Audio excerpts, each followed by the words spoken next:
पुराने जमाने में एक काफिर बाप था जो अपनी बेटी से बहुत नफरत करता था, जिसने अपनी बेटी को कभी प्यार से नहीं देखा, कभी उसको अपनी बेटी समझा ही नहीं। वो तो यही चाहता था कि अपनी बेटी को जमीन पर जिंदा दफन कर दे, लेकिन वो ऐसा नहीं कर सका। जब भी वो अपनी बेटी को मारना चाहता तो न जाने कौन सी ताकत उसके आड़े आ जाते और ऐसा लगता कि कोई अनदेखी ताकत उसे बचा रहा है। उस आदमी के 3 बेटे भी थे।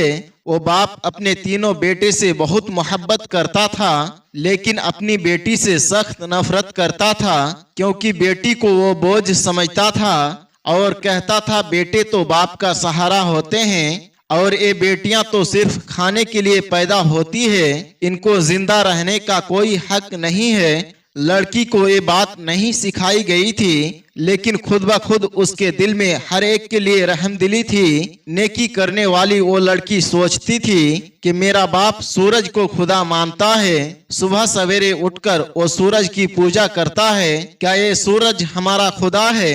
क्या सूरज ने पूरी दुनिया को बनाया है? क्या हमें भी इस सूरज ने पैदा किया है? अगर ये हम सबको बनाने वाला है तो ये डूब क्यों जाता है, बादलों में छुप क्यों जाता है? इस सवाल का जवाब उसे कभी नहीं मिला था। जब वो लड़की बड़ी हुई तो उसने देखा कि आसपास की मुस्लिम लड़कियां सलीके से दोपट्टा ओढ़े हुए चलती चली जा रही थी और वो किस तरफ जा रही थी उसे इस बात का खबर नहीं थी। उसके दिल में एक ख्वाहिश पैदा हुई, क्या मैं भी पढ़ सकती हूँ? जहाँ ये लड़कियां जा रही है क्या वहाँ मैं भी जा सकती हूँ? जब उस लड़की ने ये बात अपने बाप से कही तो उसके बाप ने उसे खूब मारा और कहा, हमारे खानदान में लड़कियां घर से बाहर कदम नहीं रखते हैं, ना काम के लिए बाहर जाती है और ना ही इल्म हासिल करने के लिए बाहर जा सकती है। उसके बाप ने उसे ये कहकर उसे बहुत मारा और कहने लगा, जिन लड़कियों को तुम देखकर आई हो वो मुसलमान लड़कियां हैं, न जाने उसको क्या कुछ पट्टी पढ़ाई जाती है, बचपन से उन लड़कियों को क्या कुछ सिखाया जाता है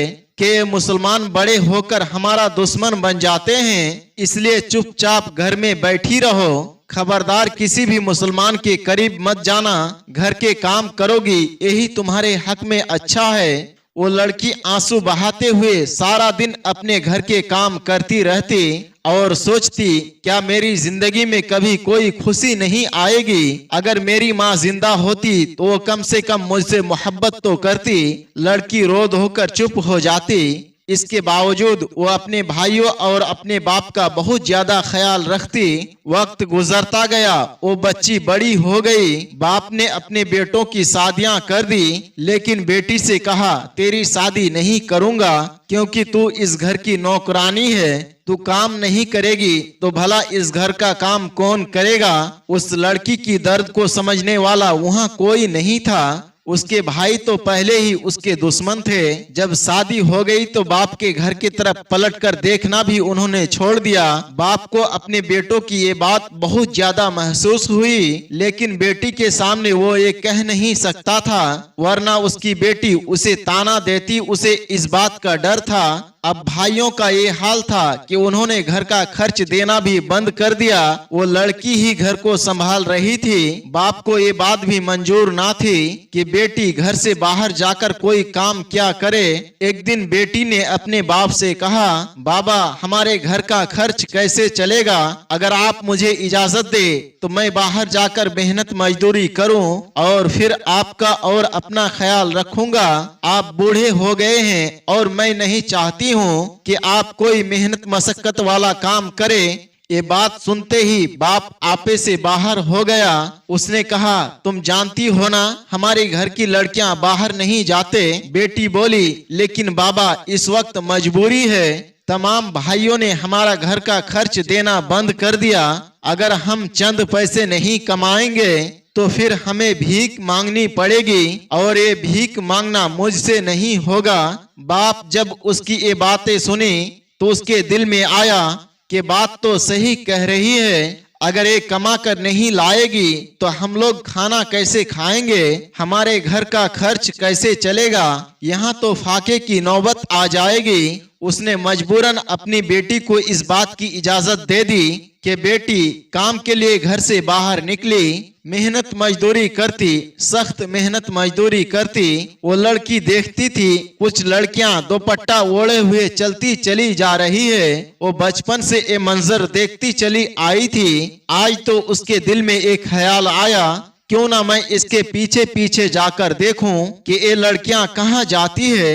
यही सोचकर वो लड़की उसके पीछे चलना शुरू कर दिया। वो लड़कियां एक बहुत बड़े से घर में दाखिल हो जाती है। वो लड़की भी उसके साथ वो घर में दाखिल होना चाहती थी, लेकिन वहां के लोगों ने उसे रोक दिया और कहा, कौन हो तुम, यहाँ पर क्या करने के लिए आई हो? लड़की बोली, मैं ये देखना चाहती हूँ ये लड़कियां यहाँ पर आखिर क्यों आई है, क्या इनको यहाँ पर कोई काम सिखाया जा रहा है? वो शख्स बोला, काम नहीं, यहाँ पर तो इनको दीनी तालीम दिया जा रहा है। लड़की बोली, दीनी तालीम? वो शख्स बोला, हाँ। वो शख्स बोला, क्या तुम मुसलमान नहीं हो? लड़की बोली, जी नहीं, मैं मुसलमान नहीं हूँ।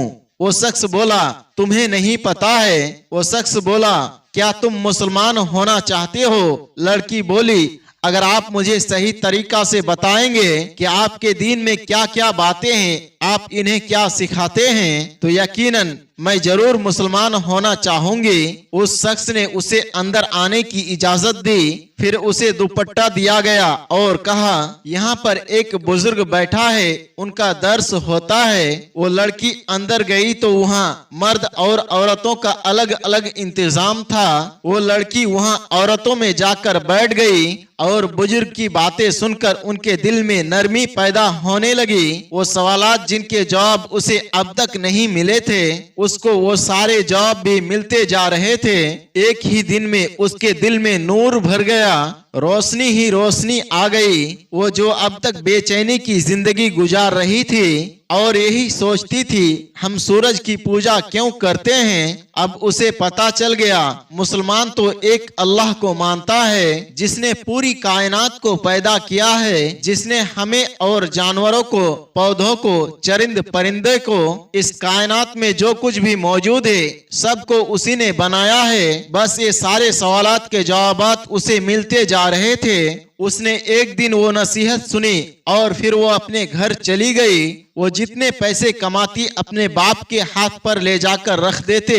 बाप को कानों कान खबर नहीं थी कि बेटी कहाँ जा रहे हैं और क्या से क्या होते जा रहा है। एक दिन वो लड़की खुशी खुशी अपने घर में दाखिल हुई तो क्या देखते हैं उसके भाई उसके बाप के पास बैठे हैं। बहन को आते हुए देखा, उनको मौका मिल गया। वो कहने लगे, अब्बा हमारे घर की औरतें बाहर जाकर काम नहीं करते और आपकी ये बेटी अय्यासियां कर रही है, आपने इसे चार दीवारी से बाहर जाने क्यों दिया? हमने तो सुना है ये मुसलमानों के मोहल्ले पर जाता है, देख लो कहीं ये हमारा मजहब ना छोड़ दे।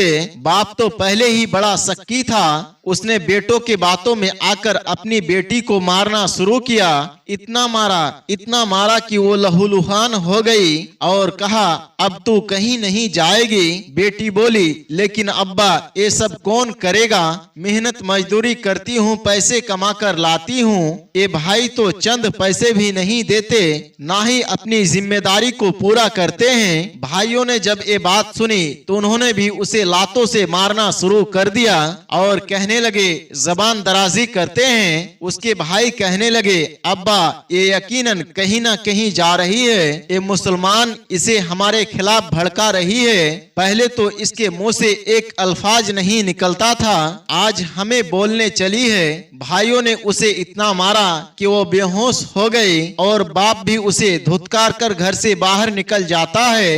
पूरे दिन वो लड़की घर में बेहोश पड़ी रही। सुबह फज्र की वक्त उसकी आंख खुली, उसने वजू किया, बड़ी मुश्किल से उसने नमाजे फज्र अदा की और अल्लाह की बारगाह में दुआ मांगने लगे, या अल्लाह मेरे हाल पर रहम कर, मैंने जो कुछ किया तेरे लिए किया, मैं नहीं चाहती कि मैं इनके मजहब में शामिल रहूं, मुझे इनके मजहब में दाखिल नहीं होना है। जब बाप घर में दाखिल हुआ उस वक्त वो दुआएं मांग रही थी। बाप ने जब ये देखा उसे और गुस्सा आ गया।